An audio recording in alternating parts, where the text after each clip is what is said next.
નમસ્કાર, મનને ઝરૂકેમાં તમારું સ્વાગત છે.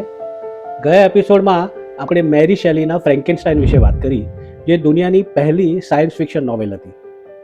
ફ્રેન્કેનસ્ટાઈનનું સાયન્સ ફિક્શન એક ગોથિક હોરર જેવું હતું, પણ કદાચ દુનિયાને એક એવા લેખક મળવાના હતા જે સાયન્સ ફિક્શનને રોમાંચક ફ્લેવર આપીને એને વધુ ઇન્ટરેસ્ટિંગ, ફેસિનેટિંગ અને રિયલિસ્ટિક રીતે રજૂ કરે. અને એ વ્યક્તિ હતા ફ્રેન્ચ લેખક જુલ્સ વર્ન. ઈસવીસન 1828માં જન્મેલા જુલ્સ વર્ન સાયન્સ ફિક્શનના પિતામહ એટલે કે ફાધર ઓફ સાયન્સ ફિક્શન ગણાય છે. એમની સાહસ અને રોમાંચથી ભરેલી સાઈફાઈ કૃતિઓ દુનિયાભરમાં ગાજી છે. 20,000 leagues under the sea, journey to the centre of the earth અને around the world in 80 days.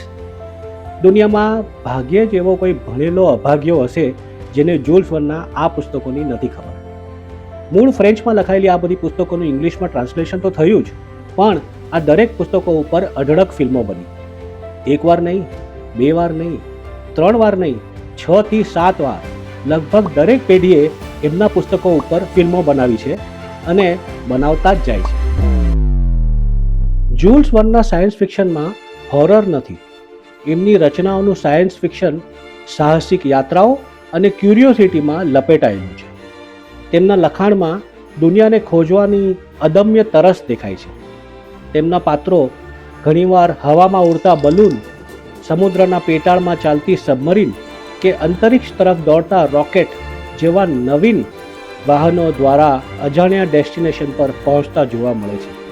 Joules worn hot air balloon, submarine કે રોકેટની શોધના મૂળ પ્રેરણાકાર નહોતા.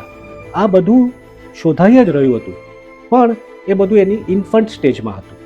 એમની વાર્તાઓમાં વિઝ્યુઅલાઇઝ કરેલા મોડેલ કે એમાં થતા સાહસી પ્રવાસોએ આવી શોધને એક ડાયરેક્શન આપી.